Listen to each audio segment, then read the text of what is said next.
Your shirt is a contradiction. I hesitated putting it on. In fact, it was in my purse before we came, and I pulled it back out. It says over it, but if you were over it, you wouldn't be wearing it. Then I'm under it.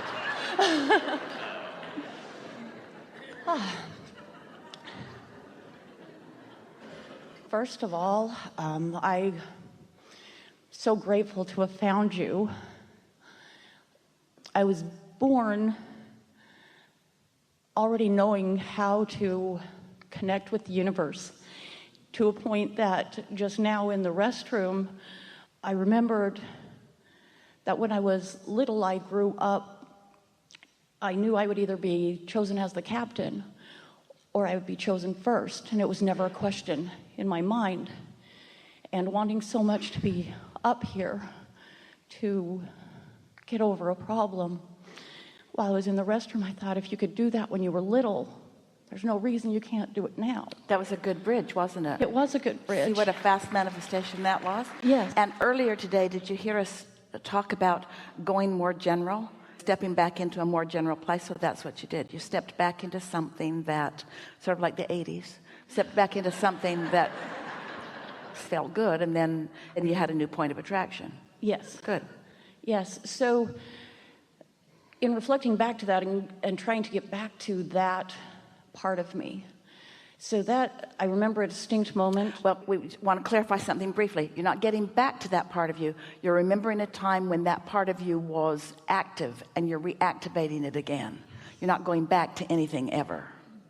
So there was a chunk of time of 32 years. Irrelevant, but all right. It's what derailed me.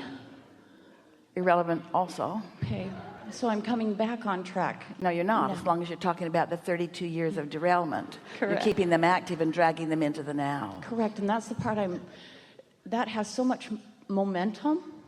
Doesn't need to, though. How do I stop it? It's all right, but you keep the momentum alive by remembering it, by retelling it. Someone talked about this earlier, by using it as an excuse for where you are a little bit. Even though you don't want to, it keeps feeling like the relevant excuse. You don't stop it all at once. You stop it a little bit at a time. You just bridge gradually. But the best way is to just start fresh. Start fresh in this moment and in this moment and in this moment. What is so compelling about that derailment? Are you just so mad at yourself that you were derailed? Do you feel like you missed things and wasted time? Because there are a lot of people that have passed through 30 years, and none of the years that they've passed to are as dynamic as what's happening right now. But it doesn't mean that it wasn't of value. If it brings you to a place of strong wanting, it mattered. It was of value. It wasn't a derailment. It was a launching pad. You see what we're getting at? Because your desire is strong right now, strong because of that. That's a good thing, not a bad thing. So could you go with that instead of with that? What happened? You don't have to tell us. We just want you to think about it. What happened that was so emphatic that it makes you want to call it a derailment, and even more important, blame it? Why do you still want to blame it? I don't think I want to blame it. I want to get away from it.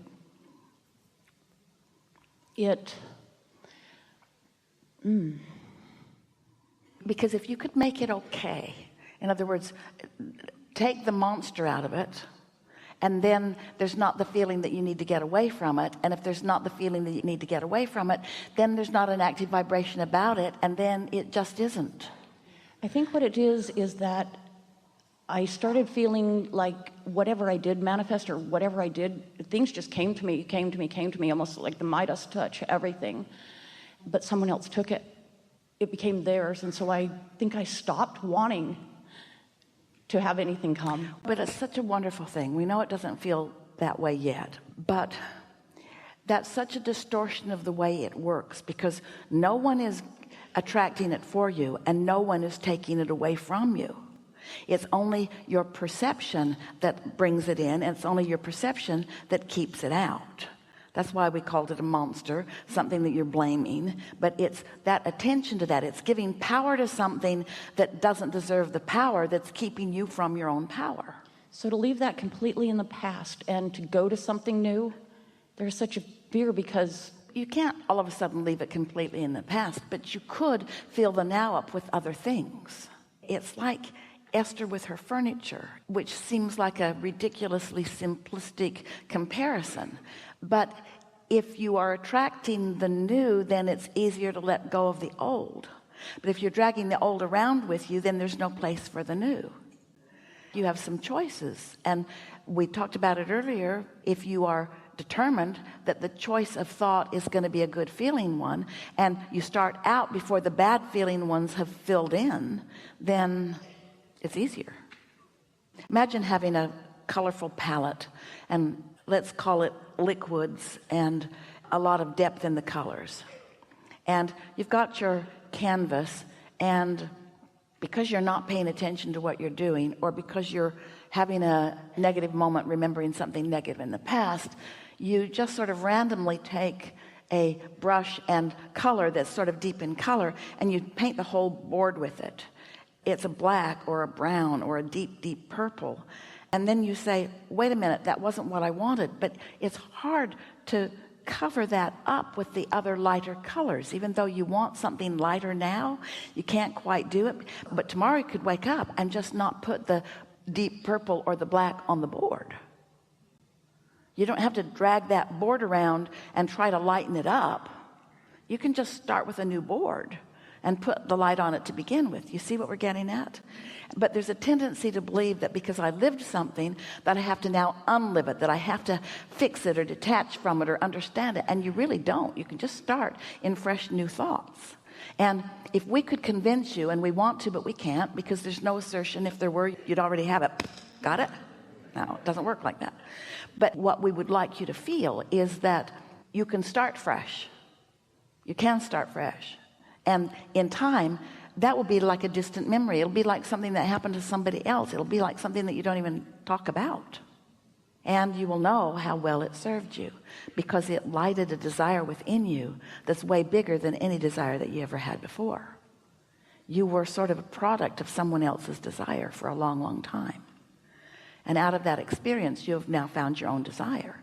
And your own desire is, so much more powerful. There's such a much stronger point of attraction when it's your desire, you see. Nobody wants to be pushed around, and nobody wants to be taken advantage of, and nobody wants to be played, and nobody wants to be used up. In other words, these are things that people worry about. But the truth of it is, none of that can happen. It's just an illusion or a misperception that you have. Because sometimes somebody who's sort of loudmouthed and big gets in your face and tells you things that are so loud that you start to listen. And as you start to listen, then it starts to play out that way. But you don't have to listen just because someone's talking. One time, someone was in the hot seat talking about someone who was very troubling to her. And we began looking for the person. We looked everywhere for the person, and turned out the person was nowhere in the room, and yet so vividly part of the conversation. And that's what law of attraction does with thoughts and experiences. You can reactivate them easily, but you don't have to. And so it's much easier to activate something new than to try to deactivate something, because you can't deactivate it. Nothing can be deactivated, because when you look at it, that thing that you're not going to think about, you're thinking about it. And the more you don't want to think about it, the more you're thinking about that thing that you don't want to think about. And that thing that you don't want to think about takes on a life of its own, and then it feels like it's thinking you. It isn't. It's not thinking you. You're thinking it. But you want to find a fresh place, and that fresh place is after meditation. So I'm so used to fixing things, and I'm trying. So I have a mantra of never give up, and then listening to you, this was what resonated, was give up, just give up, just give up. Well, here's the thing. How do I do that when it doesn't fix itself? We want to tell you something that is a misperception. Do not give up on your desires for this reason. You can't. Because you put it in the vortex, and you've got source energy all over it. So it's not giving up the desire, it's giving up the resistance that you've been dragging along with the desire. So phrase that a different way. I'm not giving up on what I want. I'm just letting go of the way I was going about it, or I'm giving up the struggle, I'm giving up the thinking too much about it, or I'm giving up overthinking it, I'm giving up a timeline, I'm giving up being hard on myself about it, I'm giving up my negative thoughts about it, I'm giving up my negative feelings about it, I'm not giving up on my desire. It's more vivid than ever. Just make those kinds of comments to yourself.